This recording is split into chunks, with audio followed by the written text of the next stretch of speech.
Logos ministry या चॅनलमध्ये आपणा सर्वांचे हार्दिक स्वागत आहे। प्रभू येशू ख्रिस्त जो संपूर्ण जगाचा उद्धार करता त्याच्या अति पवित्र व सामर्थ्यवान नावाने मी ॲलन लोबो आपणा सर्वांना शुभेच्छा देत आहे। हे चॅनल सबस्क्राइब करणाऱ्या सर्वांचे मी हृदयापासून आभारी आहे।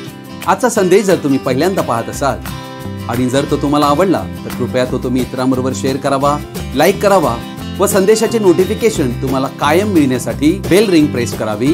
Thank you and God bless you.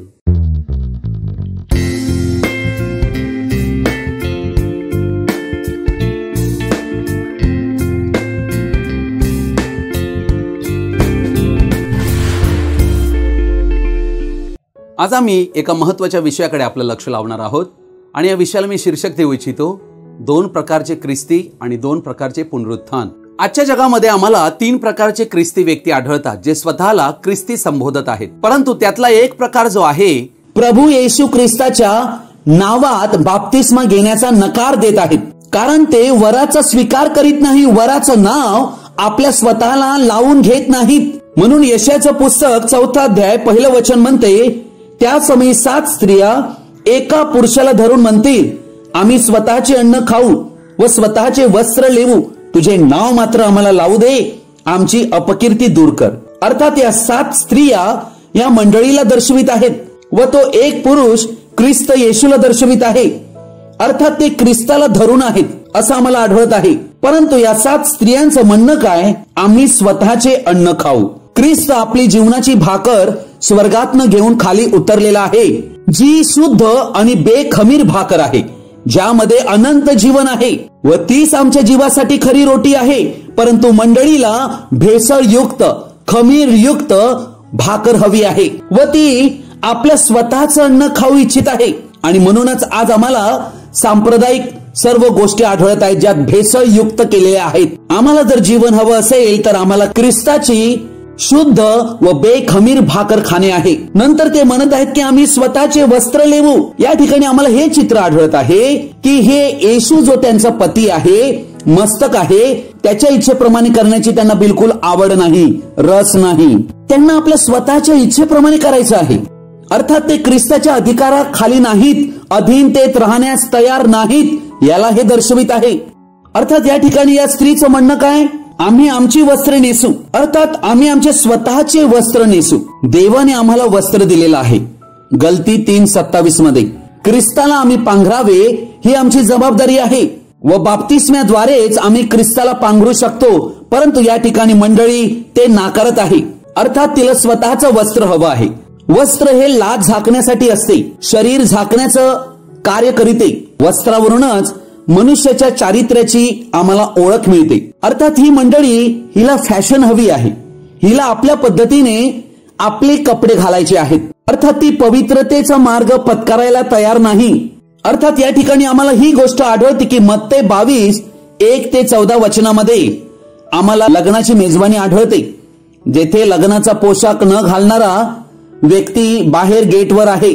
अर्थात हे त्याला दर्शवित आहे जेथे लग्नाचा पोशाख देण्यात येत आहे, परंतु ते स्वीकारायला तयार नाही, कारण त्यांना आपल्या स्वतःचे वस्त्र हवे आहे। नंतर गोष्ट आम्हाला आढळते, तुझे नाव मात्र आम्हाला लावू दे। अर्थात येशूचे नाव केवळ आम्हाला पाहिजे आहे, आम्ही ख्रिस्ती आहोत हे आम्हाला दाखवायचं आहे। अर्थात हे संपूर्ण चित्र येशूवर प्रेम न करणाऱ्या मंडळीचं चित्र दिसत आहे, जी स्वतःमध्ये स्वकेंद्रित जीवन जगत आहे। तिला येशूचा नवरी बनायचं आहे, पण स्वतःच्या अटीवर। ही मंडळी स्वतःचा नकार करायला तयार नाही। येशूने म्हटले, जर कोणी आपल्या स्वतःचा नकार करून आपला वधस्तंभ घेऊन मला दररोज अनुसरत नाही, त्याला माझा शिष्य होता येणार नाही।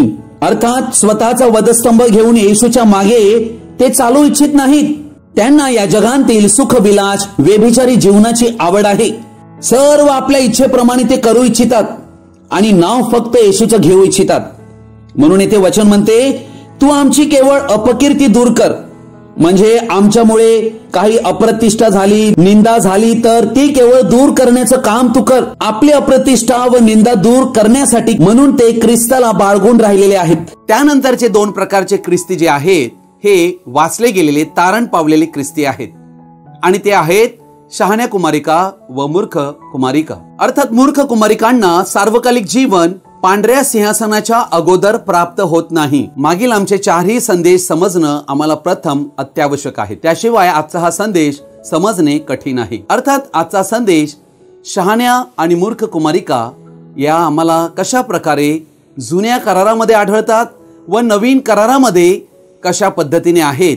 शहाण्या कुमारी व मूर्ख कुमारी हे दोन्हीही प्रकारचे ख्रिस्ती व्यक्ती आहेत आणि हे दोन्हीही आम्हाला जुन्या करारातही आढळतात व नवीन करारातही आढळतात.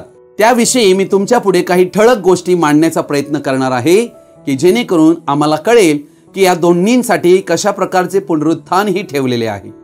म्हणून तुम्हा सर्वांना विनंती आहे की तुम्ही आजचा हा संदेश सर्वजणांनी शेवटपर्यंत आवर्जून पाहावा.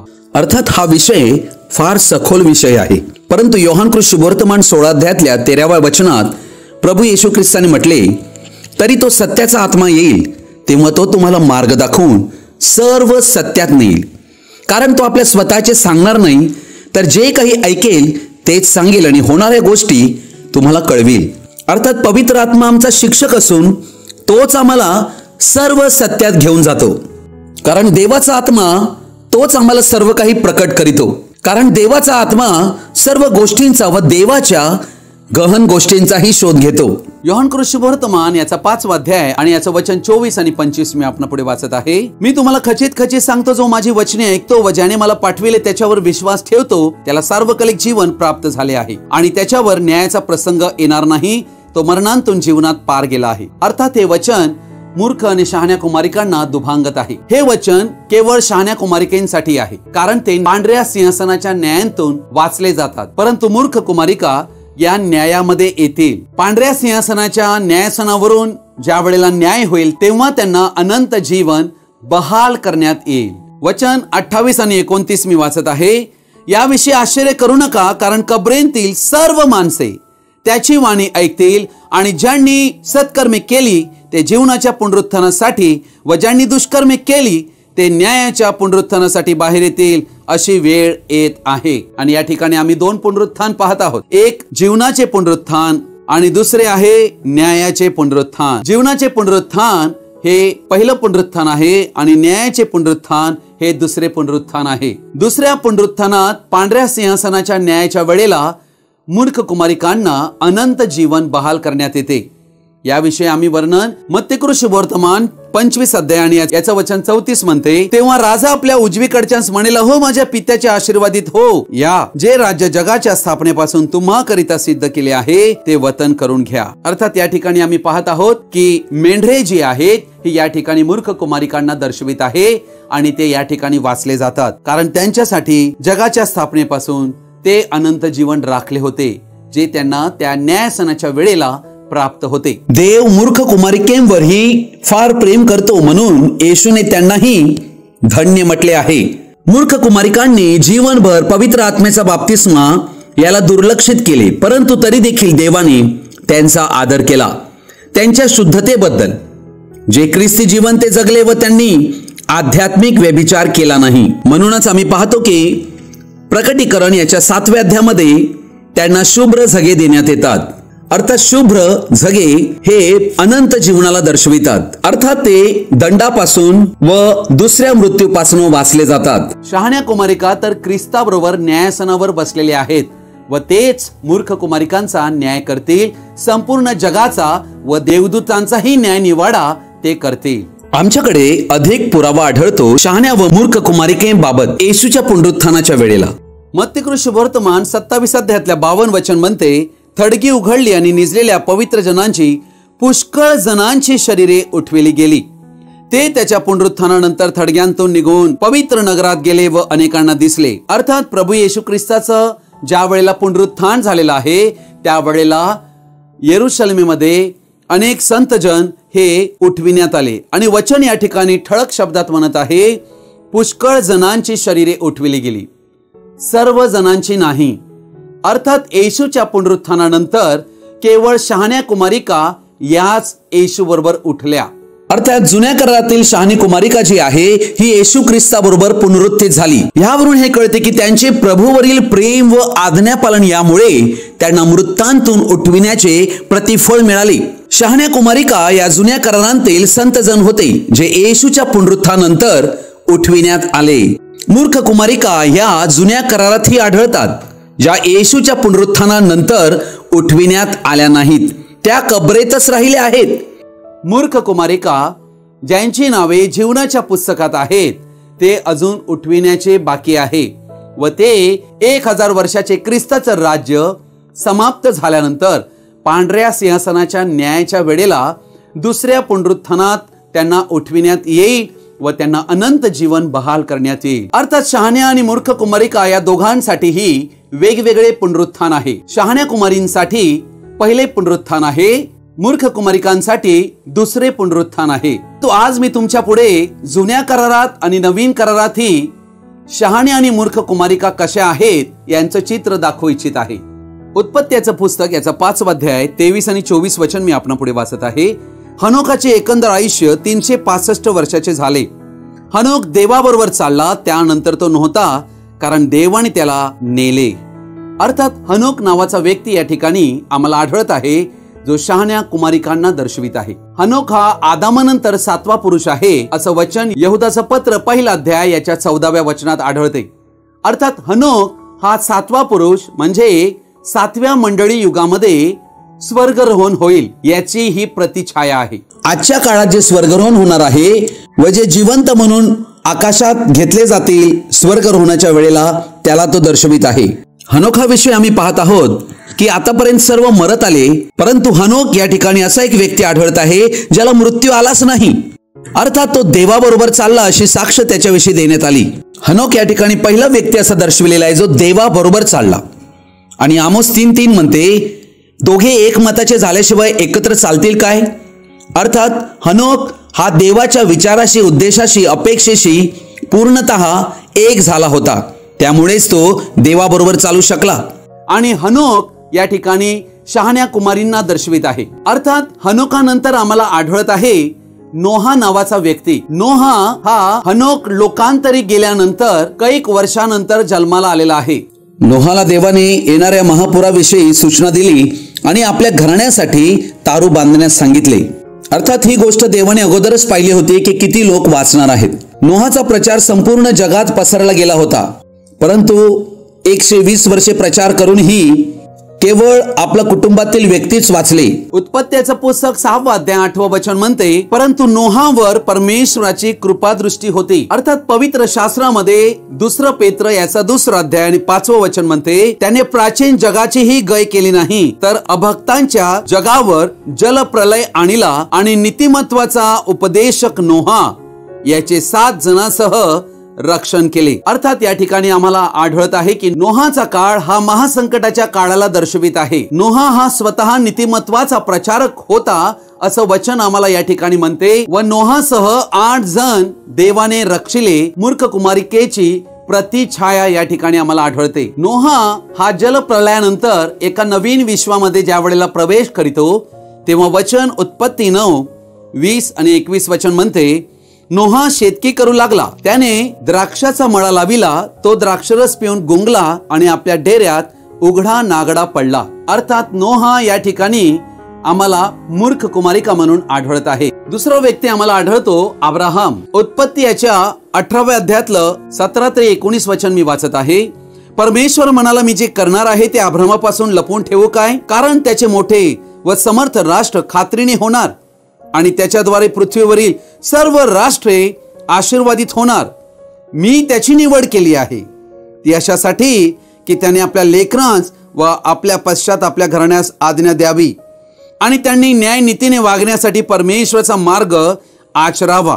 आणि हे अशासाठी की परमेश्वर अब्राहमाविषयी जे बोलला ते त्याने त्यांस प्राप्त करून द्यावे. अर्थात अब्राहम हा देवाचा निवडलेला आहे व तो शहाण्या कुमारींना दर्शवित आहे. कारण अब्राहम सदोम आणि गमोरा यांतून पूर्णतः विभक्त झाला होता. त्याने देवाची आज्ञा आपल्या संपूर्ण घराण्यास दिली होती की देवाचे नियम पाळण्यात यावे. अर्थात हे अशासाठी की अब्राहमाशी देव जे काही बोलला ते घडून यावे व अब्राहमाला त्याची प्राप्ती व्हावी. अब्राहमाबरोबर त्याचा पुतण्या लोट आला होता. तोही प्रवासाला निघाला होता, परंतु लोटाला देवाचे पाचारण नव्हते, कारण लोट हा देवाचा निवडलेला नव्हता. लोट हा मूर्ख कुमारिकांना दर्शवित आहे. लोट हा अब्रामापासून विभक्त झाला. उत्पत्त्याचा 13वा अध्याय 10वे वचन म्हणते, तेव्हा लोटाने आपली दृष्टी फेकून यार्देनेचे सर्व खोरे पाहिले, तो तीत सर्वत्र भरपूर पाणी आहे असे त्याला दिसून आले. परमेश्वराने सदोम व गमोरा यांचा नाश केला. त्यापूर्वी सोराकडचा सर्व प्रदेश परमेश्वराच्या बागेसारखा आणि मिस्र देशासारखा होता. अर्थात या ठिकाणी आम्ही पाहत आहोत की लोट जो आहे याने सदोम गमोरा पसंत केला, कारण तो परमेश्वराच्या एदेन बागेसारखा त्याला दिसला. 14वे वचन म्हणते, लोट अब्रामापासून वेगळा झाल्यावर परमेश्वर अब्रामाला म्हणाला, तू आहेस तेथून उत्तरेकडे, दक्षिणेकडे, पूर्वेकडे, पश्चिमेकडे दृष्टी लावून पहा, कारण जो हा सर्व देश तुला दिसत आहे तो तुला व तुझ्या संततीला मी कायमचा देईन. पेत्राचं दुसरं पत्र याचा 2रा अध्याय आणि याचं 6 वचनापासून मी वाचत आहे. पुढे होणाऱ्या अभक्तास उदाहरण देण्यासाठी सदोम व गमोरा ही नगरे भस्म करून त्याने त्यास विध्वंसाची शिक्षा केली आणि अधर्मी लोकांच्या कामातूर वर्तनाने विटाळलेला नीतिमान लोट याची सुटका केली. तो नीतिमान माणूस त्यांच्यामध्ये राहत होता. तेव्हा त्यांची स्वैराचाराची कृत्ये पाहून व त्याविषयी ऐकून त्याचा नीतिमान जीव दिवसेंदिवस कासावीस होत होता. अर्थात या ठिकाणी आम्हाला लोटाविषयी आढळत आहे की लोटाला देवाचं वचन नीतिमान लोट गणत आहे आणि हा शब्द या ठिकाणी 2 वेळा उच्चारण्यात आलेला आहे. अर्थात सदोम गमोराची दुष्टाई पाहून त्याचा जीव त्या ठिकाणी कासावीस झाला होता व त्याला अपराधीपणाचे वाटत होते. त्यानंतर आम्हाला दावीद नावाचा व्यक्ती आढळतो, ज्याच्याविषयी प्रेषितांची कृत्ये 13 अध्याय 22वे वचन म्हणते, नंतर त्याने त्याला काढून त्यांचा राजा होण्यासाठी दावीद उभा केला आणि त्याच्याविषयी प्रतिज्ञेने म्हटले की इशायाचा पुत्र दावीद मला माझ्या मनासारखा मिळाला आहे, तो माझ्या सर्व इच्छा सिद्धीस नेईल. अर्थात दावीद हा व्यक्ती देवाच्या हृदयातला व्यक्ती म्हणून ठरला. दावीद देवाच्या हृदयाचा मनुष्य का होता? कारण तो देवाचे ऐकत होता. त्याने कोणा मनुष्यांची काही मतं घेतली नाही. दावीद हा व्यक्ती देवावर सर्वाधिक प्रेम करणारा व्यक्ती होता. दावीदाला देवाचा पवित्र आत्म्याचा अभिषेक प्राप्त झाला होता. संपूर्ण प्रभूचं मार्गदर्शन घेऊन रोज प्रभूवर अवलंबून राहत असे त्याचं जीवन होते. तो नेहमी प्रभूला विचारी. जर त्याला पलिष्ठी लोकांबरोबर युद्ध करायचं असेल, प्रभूला विचारल्याशिवाय तो पुढे जात नसे. शौल रात्रंदिवस दावीदाचा घात करण्यासाठी त्याच्या मागे पाठलाग करीत होता. त्याने शौलावर आपला हात कधीच टाकला नाही. उलट परमेश्वराच्या हाती त्याला सोपविले, ह्या विश्वासाने की देव पाहून घेईल. कारण देवाच्या अभिषिक्तावर हात लावणे हे फार मोठे पाप आहे हे त्याने गणले. अर्थात अनेक समस्या आणि परीक्षा यांतून तो विश्वासयुक्तपणे फार मोठा काळपर्यंत गेला. देवाने त्याला इस्रायलाचा एक उत्तम राजा म्हणून बनविले. त्यामुळे दावीद एक आध्यात्मिक पुढारी बनला होता देवाच्या लोकांचा. 1 राजे याचा 15 अध्याय आणि 5वं वचन दावीदाविषयी साक्ष देत आहे, कारण दावीद परमेश्वराच्या दृष्टीने जे योग्य ते करीत असे आणि उरिया हित्याचे प्रकरण खेरीज करून तो आपले आयुष्यभर परमेश्वराने केलेली कोणतीही आज्ञा सोडून बहकला नाही आणि तो शहाण्या कुमारी केला म्हणूनच दर्शवित आहे. या ठिकाणी शौल नावाचा व्यक्ती पहिला राजा, अर्थात शौल हा देखील वाचला गेला, परंतु आम्हाला आढळते की त्याच्यामध्ये दावीदाविषयी फार द्वेषाचा आत्मा भरलेला होता. हा जो द्वेषाचा आत्मा होता हा त्याला फार सतावत होता. याविषयीचं वर्णन शमूएलाचं पहिलं पुस्तक याचा 19 अध्याय 9 आणि 10 वचन. शौल हाती भाला घेऊन आपल्या मंदिरी बसला असून दावीद त्याच्या पुढे वाद्य वाजवीत असता पुरमेश्वराकडील दुरात्मा शौलाच्या ठाई संचारला. दावीदास भाल्याने भोसकून त्याला भिंतीला खिळावे असा शौलाने प्रयत्न केला, पण तो शौला पुढून निसटून गेला व भाला भिंतीत घुसून राहिला.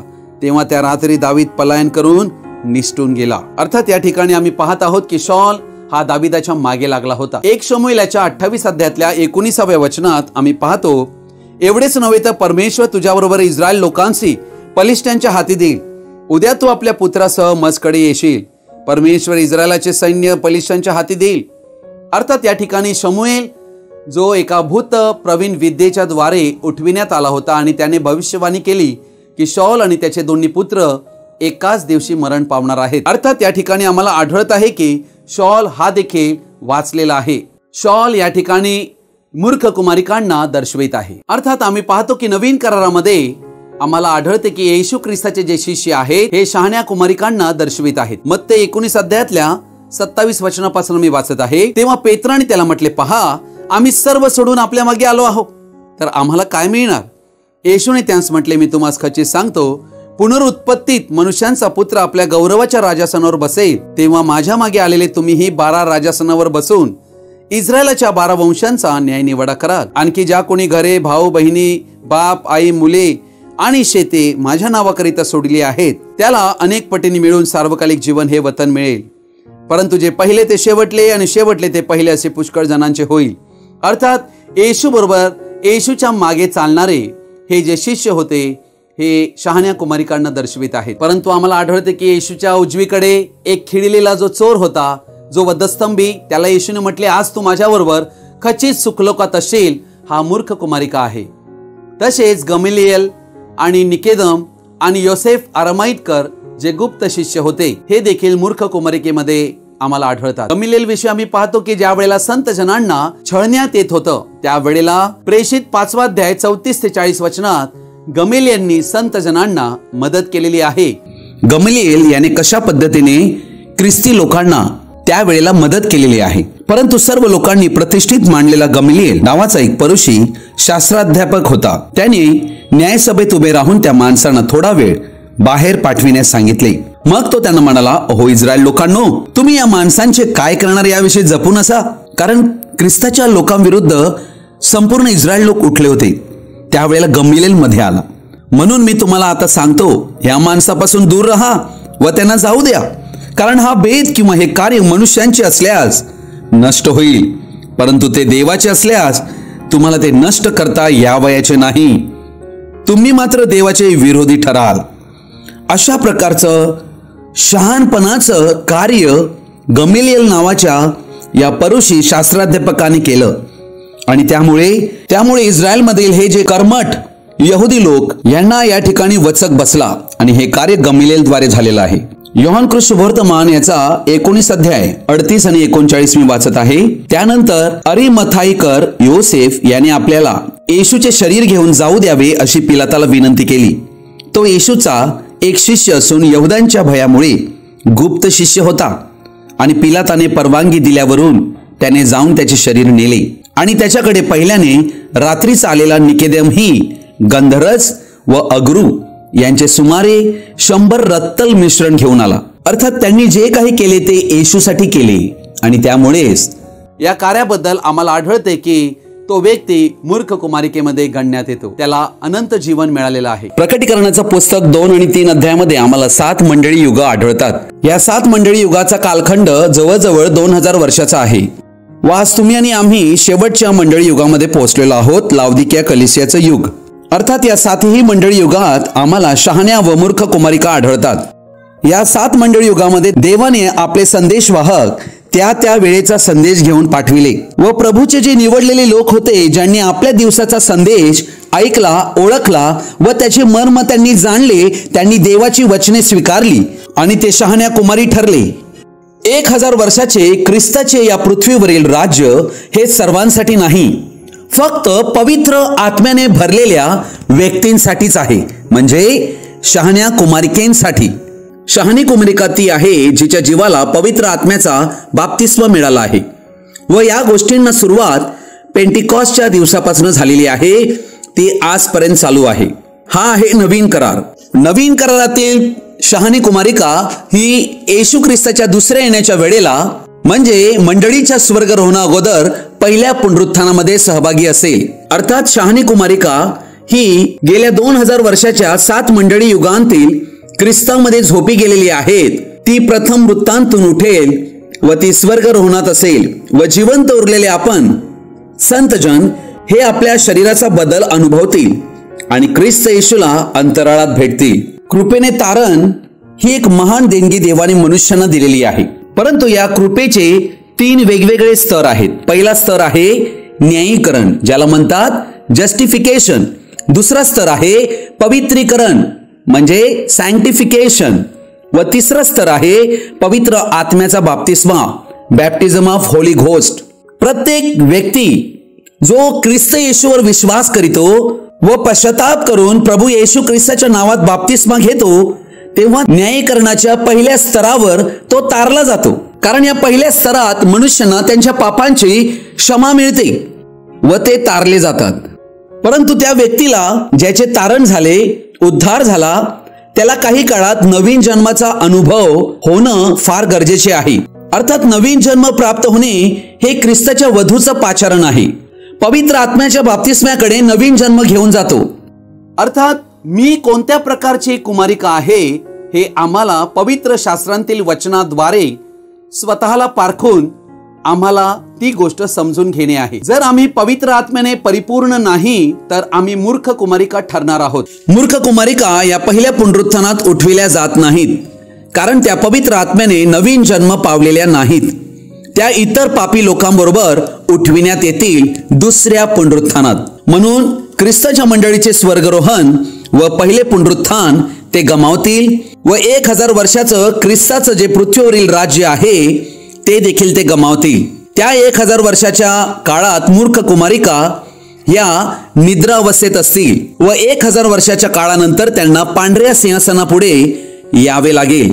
परंतु त्यांना भविष्यात येणाऱ्या देवाच्या राज्यात स्थान मिळणार आहे, नवीन येरुशलेमेत, ज्याविषयीचं वर्णन प्रकटीकरण 21 आणि 22 अध्यायामध्ये आम्हाला आढळते. आज जर तुम्ही तारण प्राप्त केलेले आहात, प्रभूमध्ये आनंद करीत आहात, तर मी तुम्हाला प्रोत्साहन देऊ इच्छितो की तुम्ही पवित्र आत्म्याचा बाप्तिस्मा प्राप्त करण्यासाठी प्रयत्न करा. देवाकडे रडा व पवित्र आत्मा प्राप्त करून घ्या. देवाची कृपा तुमच्यावर हो की तुम्ही पवित्र आत्म्याच्या बाप्तिस्म्यापर्यंत पोहोचाल. प्रभू येशू ख्रिस्ताची कृपा, प्रेम, दया आणि आनंद, शांती आपणा सर्वांबरोबर तो येईपर्यंत कायम राहो. आमेन. आजचा हा संदेश आपण सर्वजणांनी ध्यानपूर्वक व शेवटपर्यंत पाहिल्याबद्दल आपणा सर्वांचा मी हृदयपूर्वक आभारी आहे. हा संदेश पाहिल्यानंतर नक्की तुम्हाला काय कळले तुम्ही कृपया कमेंट बॉक्स मध्ये कळवू शकता किंवा आमच्याशी व्यक्तिगत संपर्क साधू शकता. Thank you and God bless you.